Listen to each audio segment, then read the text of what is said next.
Easy ज्ञान के सभी प्रिय दर्शकों एवं प्यारे बच्चों का हमारी आज की इस वीडियो में हार्दिक स्वागत है। आज की इस वीडियो में हम कक्षा 7वीं से आपके लिए लेकर आए हैं पहली कविता हम पंछी उन्मुक्त गगन के। आज हम इसके प्रसंग, सरलार्थ एवं भावार्थ करेंगे। तो चलिए वीडियो को शुरू करते हैं।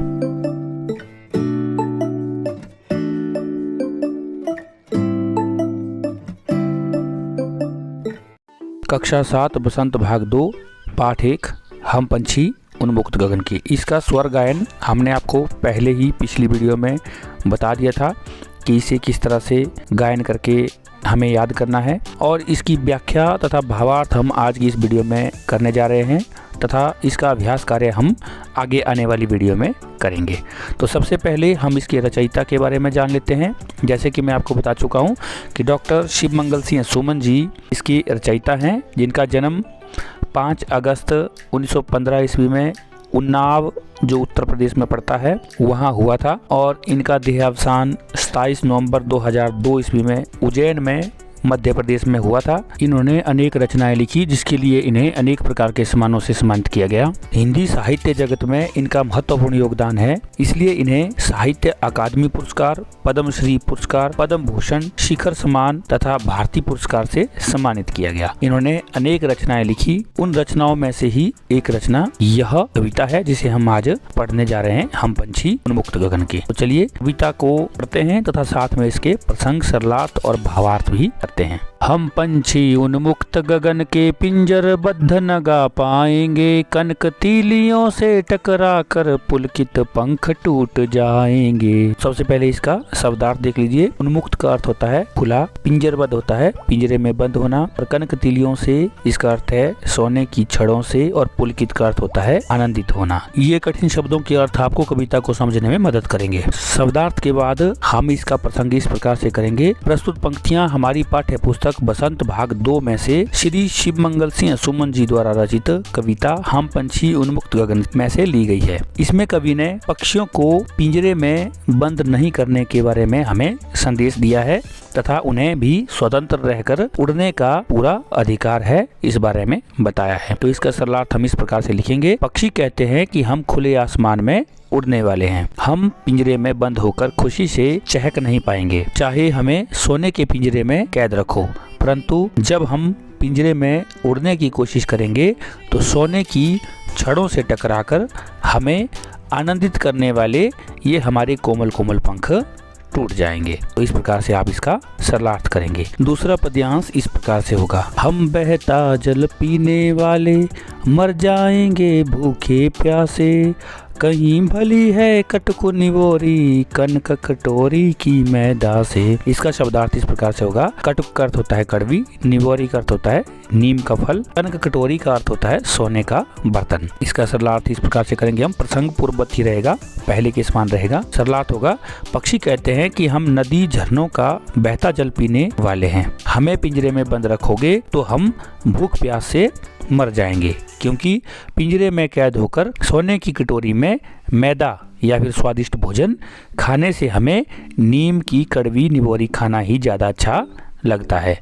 अतः हमें पिंजरे में कैद मत कीजिए। तो इस प्रकार से हमारे दूसरे पद्यांश का सरलार्थ हो जाएगा। तीसरा पद्यांश हमारा इस प्रकार से होगा। स्वर्ण श्रृंखला के बंधन में अपनी गति उड़ान सब भूले, बस सपनों में देख रहे हैं तरु की फुनगी पर के झूले। इसके कठिन शब्दार्थ इस प्रकार से होंगे। स्वर्ण श्रृंखला सोने की बेड़ियां, फुनगी का अर्थ होता है पेड़ की ऊपरी टहनी। संग इसका पूर्ववत रहेगा। सरलार्थ इस प्रकार से होगा। पक्षी कहते हैं कि पिंजरे की इन सोने की बेड़ियों में कैद होकर हम अपनी गति और उड़ान सब भूल गए हैं। पेड़ों की टहनियों के झूलों पर आनंद से झूलना तो बस अब सपनों में ही देख पा रहे हैं, अतः हमें पिंजरे में बंद मत कीजिए। इसका अगला पद्यांश होगा। ऐसे थे अरमान की उड़ते नीले नभ की सीमा पाने, लाल किरण सी चोंच खोल चुगते तारक अनार के दाने।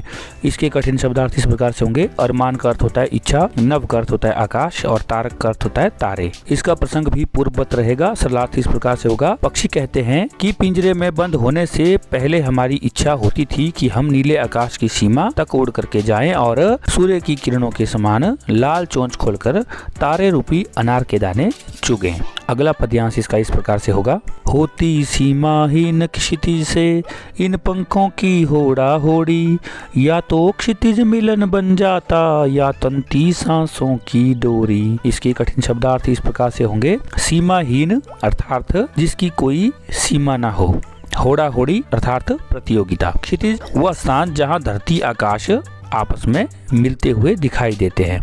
इसका सरलार्थ इस प्रकार से होगा। पक्षी कहते हैं कि खुले आकाश में उड़कर सीमाहीन क्षितिज को पाने के लिए उससे होड़ लगाते, या तो हम उड़कर उस क्षितिज तक पहुंच जाते या फिर उसे पाने के लिए हमारी सांस फूलकर हमारे प्राण चले जाते। अगला पद्यांश इस प्रकार से होगा। नीड न दो चाहे टहनी का आश्रय, छिन्न भिन्न कर डालो, लेकिन पंख दिए हैं तो आकुल उड़ान में विघ्न न डालो। इसके कठिन शब्दार्थ इस प्रकार से होंगे। नीड का अर्थ होता है घोंसला, आश्रय का अर्थ होता है शरण, आकुल का अर्थ होता है बेचैन होना और विघ्न का अर्थ होता है बाधा।